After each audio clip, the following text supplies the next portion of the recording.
என்னை நேசிக்கின்றாயா, என்னை நேசிக்கின்றாயா,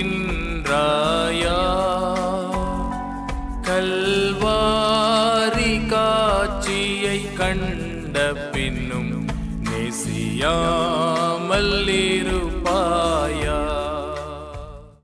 ஆண்டவராகிய இயேசு கிறிஸ்துவின் பரிசுத்த நாமத்தில் உங்களை அன்புடன் வாழ்த்துகிறோம். பரிசுத்த வேதாகமத்தில் அப்போஸ்தலனாகிய பவுல் ரோமருக்கு எழுதின நிருபம் 15ஆம் அதிகாரம் 7ஆம் வசனத்தில் நாம் இவ்வாறு வாசிக்கிறோம். ஆதலால் தேவனுக்கு மகிமையுண்டாக, கிறிஸ்து நம்மை ஏற்றுக்கொண்டது போல நீங்களும் ஒருவரையொருவர் ஏற்றுக்கொள்ளுங்கள் என்று எழுதுகிறார். அருமையானவர்களே, உங்கள் முன்பாக ஒரு சந்தர்ப்பத்தை நான் வைக்க விரும்புகிறேன். உங்களுடைய வீட்டின் வாசல் கதவு தட்டப்படுகிறது. நீங்கள் போய் திறந்து பார்க்கிறீர்கள். அங்கே நின்று கொண்டிருப்பவர் உங்களுடைய பரம எதிரி, உங்களுடைய சத்துரு, உங்களை ஏமாற்றியவர், உங்களை தூற்றியவர், உங்களுக்கு எதிராக குழி வெட்டுபவர், உங்கள் சமாதானத்தை குலைத்தவர் அங்கே நின்று கொண்டிருக்கிறார். அப்பொழுது அவரை நீங்கள் வீட்டிற்குள்ளே ஏற்றுக்கொள்வீர்களா? ஒருபோதும் ஏற்றுக்கொள்ள மாட்டோம் அல்லவா?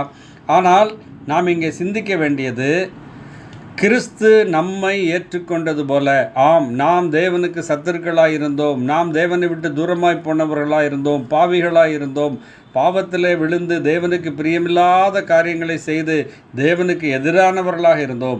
அப்படிப்பட்டவர்களை தேவனோடு கூட சேர்க்கும்படியாக, ஒப்புரவாகும்படியாக ஆண்டவராகிய இயேசு கிறிஸ்து இந்த உலகத்தில் வந்து நமக்கு பதிலாக அவர் தம்மைத்தாமே நிறுத்தி நம்மீது வர வேண்டிய தண்டனையை அவர் ஏற்றுக்கொண்டு நமக்கு மன்னிப்பை, சமாதானத்தை, விடுதலையை கல்வாரி சிலுவையின் பலிமரணத்தின் மூலமாக உண்டாக்கினார்.